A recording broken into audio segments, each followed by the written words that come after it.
హైదరాబాద్లోని గాంధీ భవన్లో కాంగ్రెస్ పార్టీ ఆధ్వర్యంలో సత్యాగ్రహ దీక్ష నిర్వహించారు. తెలంగాణ కాంగ్రెస్ ఇన్ఛార్జి మీనాక్షి నటరాజన్ రాజ్యసభ నామినేషన్ను ఎన్నికల సంఘం తిరస్కరించిన తీరుకు నిరసనగా రాజీవ్ గాంధీ పంచాయతీరాజ్ సంఘటన ఆధ్వర్యంలో ఈ దీక్ష చేపట్టారు. బీజేపీన టీపీసీసీ చీఫ్ మహేష్ కుమార్ గౌడ్ తీవ్ర విమర్శలు చేశారు. బీజేపీ రాజ్యాంగ విలువలను దెబ్బతీస్తుందని, గాడ్సే భావజాలాన్ని ప్రోత్సహించే విధంగా వివరిస్తుందని ఆరోపించారు. మీనాక్షి నటరాజన్ విషయంలో ఎన్నికల వ్యవస్థను దుర్వినియోగం చేశారని మండిపడ్డారు.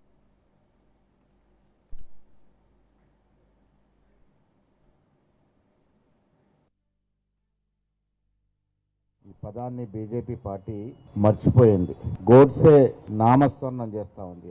యావత్ ప్రపంచంలో భారతదేశం అంటే గాంధీ మహాత్ముడు గుర్తొస్తాడు, శాంతి గుర్తొస్తుంది, నిజ స్వరూపంగా ఉండే ప్రజాస్వామ్యం గుర్తొస్తుంది. కానీ దురదృష్టవశాత్తు ఇలా గోడ్సేని ఆరాధించే వ్యక్తులు పరిపాలకులు మారిండ్రు.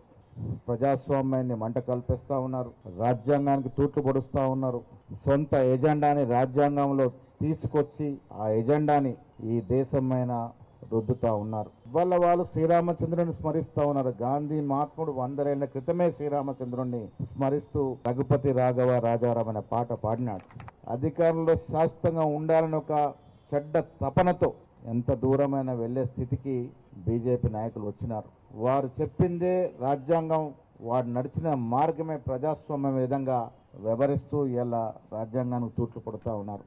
ఈ దేశంలో వారు తప్ప మరే ఇతర రాజకీయ పార్టీ ఉండకూడదని ఒక చెడ్డ తలంపుతో ఇలా రాజకీయాలు నెరవేరుస్తూ ఉన్నారు.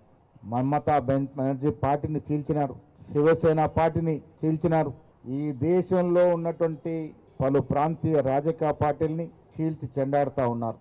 బహాటంగా ఎంపీల్ని ఎమ్మెల్యేలని మార్కెట్లో సంతలో గొర్రెలా కొనేస్తూ ఉన్నారు. ప్రధానమంత్రిగా మోడీ ఇవాళ నెరవేరుస్తున్న రాజకీయాల పట్ల దేశ పౌరులు బాధపడే పరిస్థితి వచ్చింది.